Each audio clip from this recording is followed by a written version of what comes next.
TV. I'm here at Ohayocon 2014 with Miss Brittney Karbowski. How you doing? I'm great. How are you doing? I'm all right. So it's been a long time since we got to last spoke with you. How have you been? You know, it's been about 6 years since last time. Oh my gosh, it's been way too long. I've been wonderful. Still working, doing a lot of anime voiceovers, doing movies. I actually just recently was in the Starving Games, which is the Hunger Games spoof movie by the people that did Scary Movie.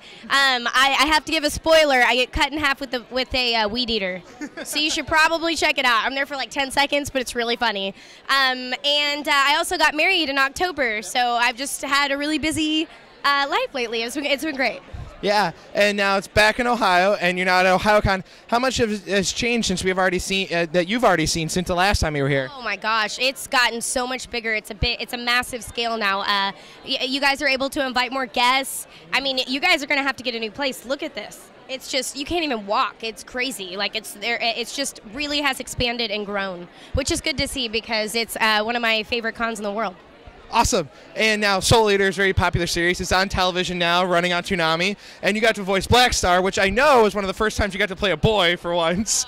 And so how much fun was it doing that show? Because, you know, I believe some of your friends let off tidbits about you doing that performance that I've talked to over the years. Oh, it was amazing. It was a great experience. It was amazing. It was a learning experience. I really wouldn't trade it for the world. I don't know. I mean, it was great. He's hilarious. He's kind of a jerk. I like playing jerks.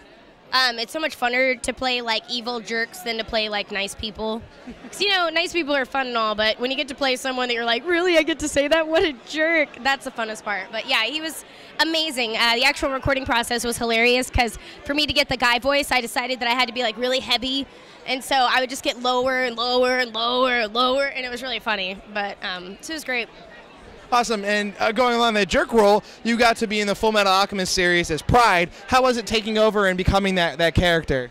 I was lucky because Pride in Fullmetal Alchemist Brotherhood isn't a grown man. So, I mean, mostly they reused characters that they would have used in the original Fullmetal just to keep it uniform. But in this case, I lucked out and was able to play someone because it was different.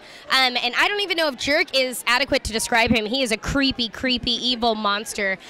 When we first did it, it was actually really hilarious because Mike was just like, oh, it's this cute little boy. It's Salim Bradley. It's the Fuhrer Bradley's son. And he's really cool. And then, you know, we laughed and we did it. And we were like, oh, what a cute little boy. And then he called me back and Mike was like, he's not cute and he's not a little boy. Because we didn't know at the time that he was a homunculus. And then it was just, he's just creepy. No spoilers, but creepy baby hands. Yeah. Yeah. I saw those. They're creepy. And now back switching down to Houston, you were also in EF A Tale of Memories. How was it like working on that with Chris? Oh, F Tale of Memories. It's such a beautiful story. It's really kind of a coming-of-age story. It's heartwarming, but there's always a character in it that you can relate to. My actual character, I can't give it away, but it was kind of tragic. But she still ends up happy in the end, and it's kind of nice because everybody ends up where they're supposed to be. It's kind of like real life, how you might be in love or like think that person is the one for you, but then find out later that it never was, and everything works out the way it's supposed to, and like true love is real. It's a very beautiful story, and working with Chris is always amazing. I don't work any better with anyone else. Like I work the best with him. I've been working with him since I was 15 years old. Yep. So. He let us know about that last night on his interview. He's like, yeah, Brittney and I have been working for about since she was 15, you know. Yeah, that's a really unique relationship amongst actor and director, so that's a good one. He's one of my best friends in the whole world, too.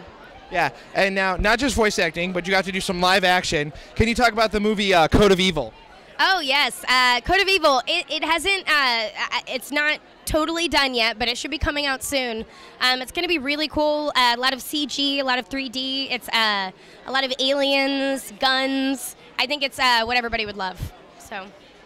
Awesome. Now, of course, you're working along Christopher Evans in Puncture. How is that going? Oh, I'm actually done with that. I finished that a few years ago, but it's on Netflix now if you want to see it. It was wonderful, actually. He's a really humble, nice guy, and it was a really great experience. One of the best filming experiences I've ever had. Alrighty, and now, is there any way fans can keep up with you on the internet, like via Twitter, Facebook, or anything of that nature? I have Facebook. It is just Brittney Karbowski on Facebook, and it takes me a while to get through all the friend requests, but I go on about every couple months and friend however many 20 there are, and so I'll definitely be your friend on there. If I don't answer every little thing, it's just because the feed goes so fast. So sometimes I miss stuff, but I like to get on there and like stuff, and the messages are kind of crazy. So it's probably not the best way to reach me like that, but I absolutely love the support, and I love to friend my fans, and I love you guys, and I thank you for everything. Awesome. Now, are there any upcoming titles or any projects you want fans that are currently out to check out? Because we all know about those no disclosures. You guys can't talk about stuff that you did like a year ago. It's like, no, I can't talk about it. But, is there anything that you think coming up in the pipeline you want fans to check out? I think that Batum recently came out through Sentai. It's a really, really good one. It's based off of a video game, and it's kind of like a Hunger Games meets video games. Yep. It's very cool. And then also Little Busters, which is something we've been working on too now with Chris Ayers, and it's amazing. And I play a crazy cat girl. Alrighty, well, thanks so much for coming out and talking with us here at Anime Location. Thank you so much. Yeah, thank you guys. See y'all next time.